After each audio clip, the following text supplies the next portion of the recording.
Hi there, I'm Monty. Welcome to the first video of Platform Fighters. This time, I want to teach you all the advanced techniques in the game rivals of Aether 2. If you want to improve and defeat all the other tryhards, this is the video for you. I will give you a list of all the advanced techniques in the game and how I classified them, which are movement, edge, attack and speed, shield, survival, and counterattack. Let's start with the essentials, the mobility. These techniques will allow you to move faster, dodge better, and punish precisely. I recommend practicing in training mode to master muscle memory before using them in real matches. The first technique we're going to review is the fast fall. This technique allows us, each time we jump, to return to the ground as fast as possible. It works like this. All characters have a maximum jump height. The purpose is, as soon as you reach that maximum height, to move the stick downward. This technique is usually used to pressure and move quickly when attacking. Characters like Zetter and Maple use it a lot, which consists of jumping, launching an aerial attack, and then lowering the stick to fall as quickly as possible and maintain constant pressure. The second technique we're going to review is the run cancel. This technique allows us, while running, to cancel the direction in which we're running and quickly turn around. It mainly allows good spacing, creating space, turning around, punishing, and even doing pivots. It works like this. If you're running, you just need to crouch or move the stick downward and start running in the opposite direction. The next technique is the moonwalk. This is mainly used to hang back, create space, or deceive the opponent and bait them into thinking we're going forward. The way to use this technique is dash at the moment you run, lower the stick, and then move it to the opposite side of the direction you started running, all without passing through the center.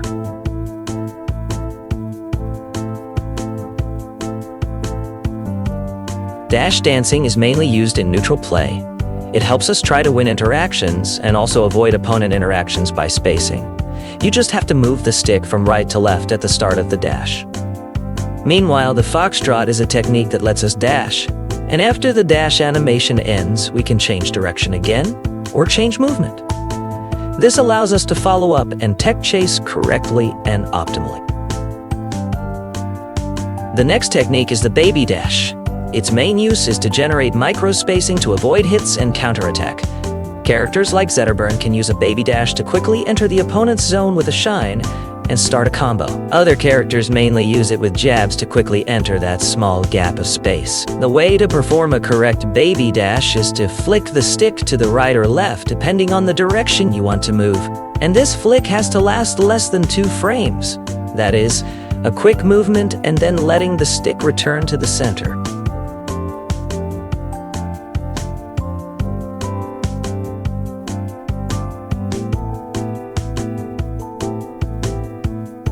The next one is a very famous technique from Super Smash Bros. Melee, known as Wavedash.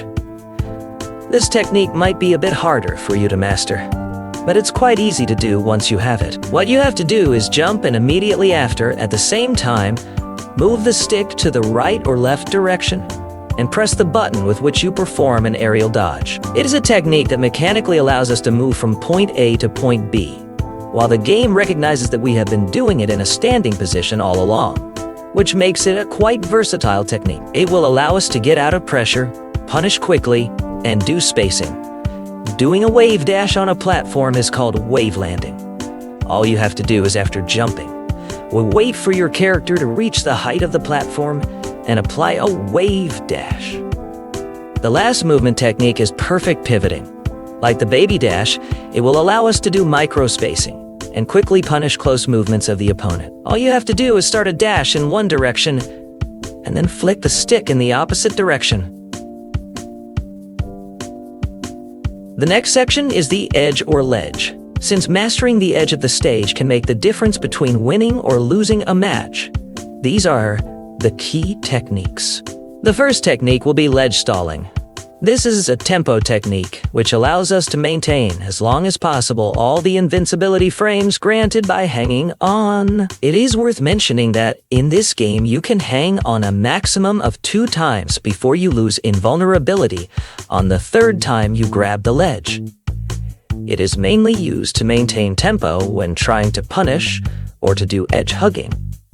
All you have to do is, after hanging on the ledge, release it, jump immediately, and push the stick down when you reach the maximum height, as if you were fast falling. You can do this from either the high or low ledge position. There is no distinction. This will also depend on the character.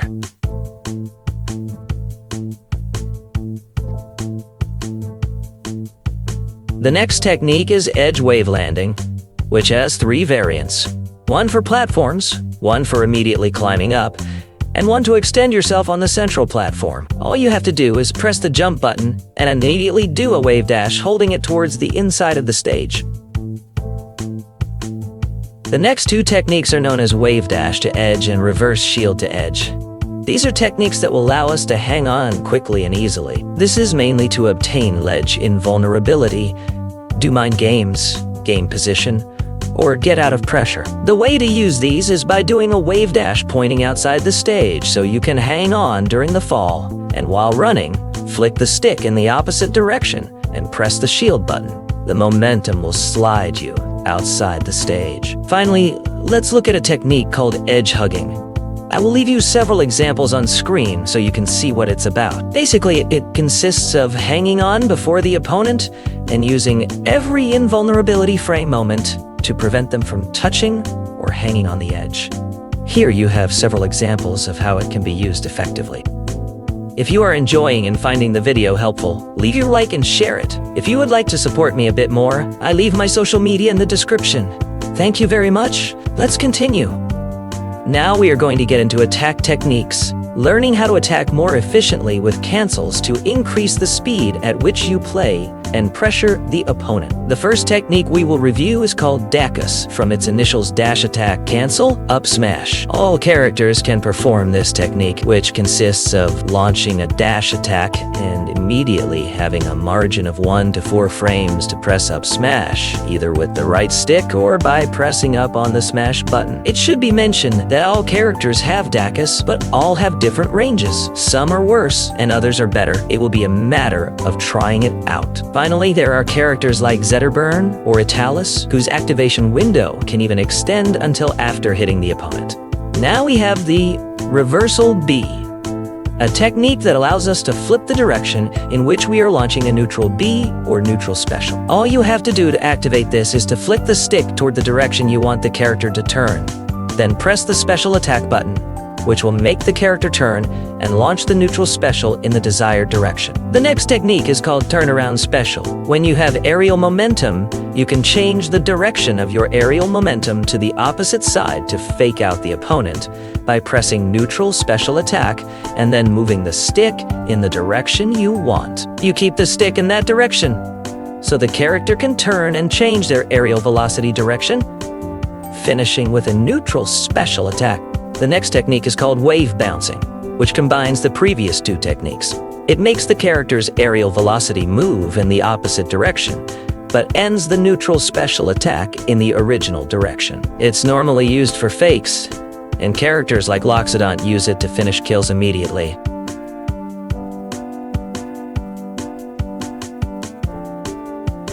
The next technique is known as buffer shield drop. This is an attack speed technique that allows us to launch aerial attacks as quickly as possible. All you have to do is, while falling, press an aerial attack, then input the command to do a shield drop, and maintain it before you land, which will make the character drop from the platform in the fewest frames possible upon landing immediately. Afterward, you launch another aerial attack in the desired direction.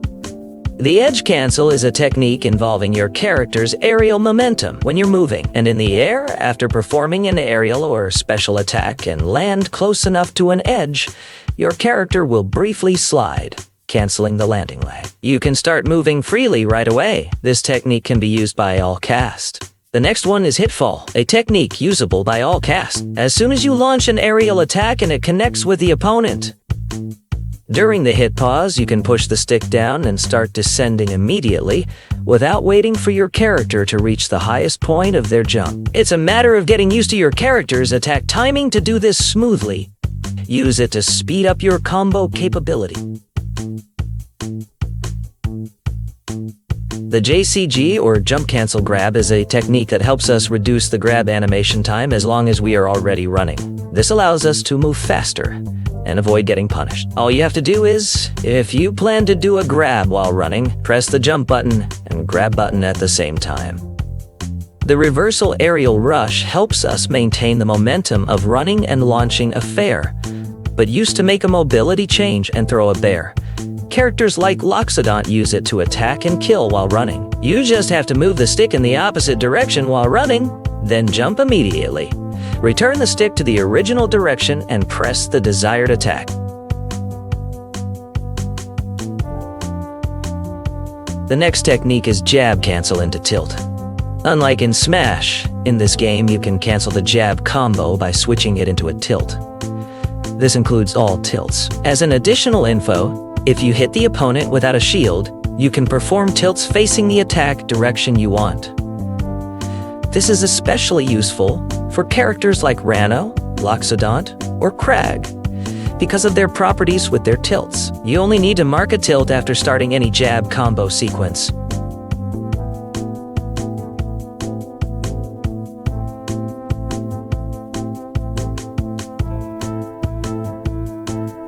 The last attack technique, called buffer tilt boosting, is also applied to cancel a jab combo.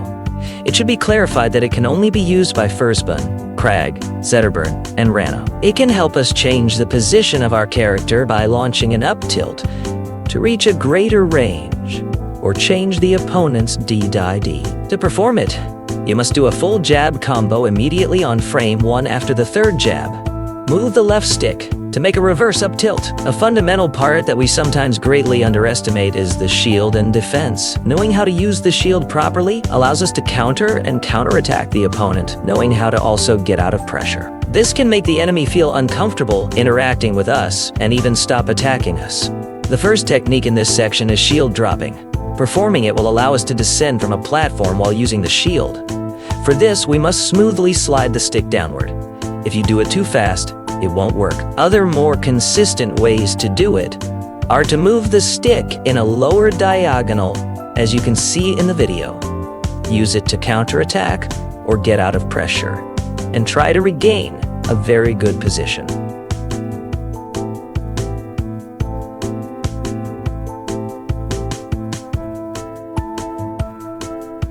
Another shield technique is the up smash out of shield. Perfect for being able to get out of pressure, punish an opponent, or fake to provoke the enemy into attacking you. To do it, you must press the jump button while in shield and input an up smash. In the same way as the previous one, the up B out of shield is a technique that serves to get out of pressure and punish or bait. The mechanic is exactly the same. You are in a shield and then press jump. Immediately after this, you must input an up special. The Wavedash out of shield is an excellent option to get out of shield to a safe area, or even if the opponent is hitting you while you have a shield with an attack that has a lot of lag. This would give you time to approach them immediately and punish. To do this, you only have to press jump, and then input a Wavedash. As you might have noticed, all out of shield attacks involve using jump first, and you can input the desired attack. I leave you this small server combo as an example.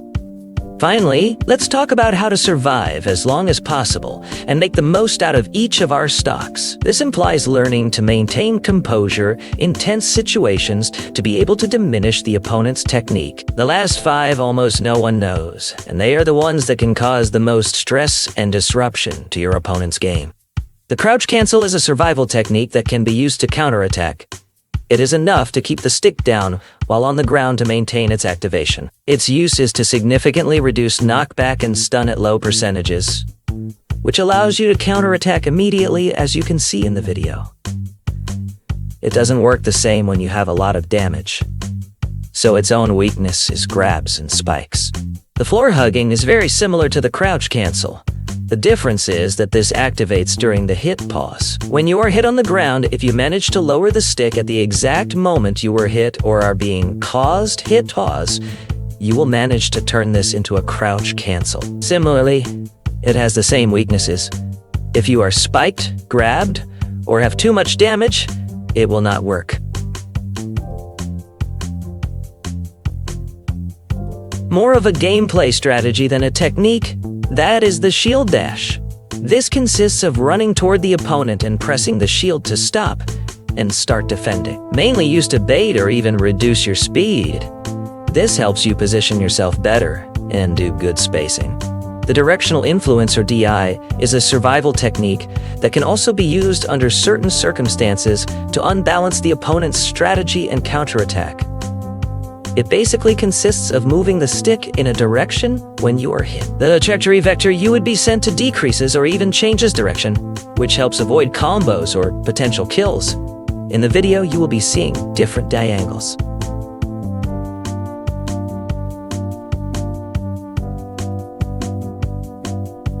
Smash DI, or SDI, is a technique that enhances the use of DI. Its use is to overmove or slightly undermove the direction you will be launched after being attacked. You can see it yourself on screen. It will probably be difficult for you to master it, but it is essential to weaken the opponent. You can counterattack and ruin the enemy's game plan. All you have to do is move both sticks at the exact moment or hit pause of a received attack and hold them in that direction, which will make your trajectory change a little or a lot, depending on the case. This is mainly used to escape combos.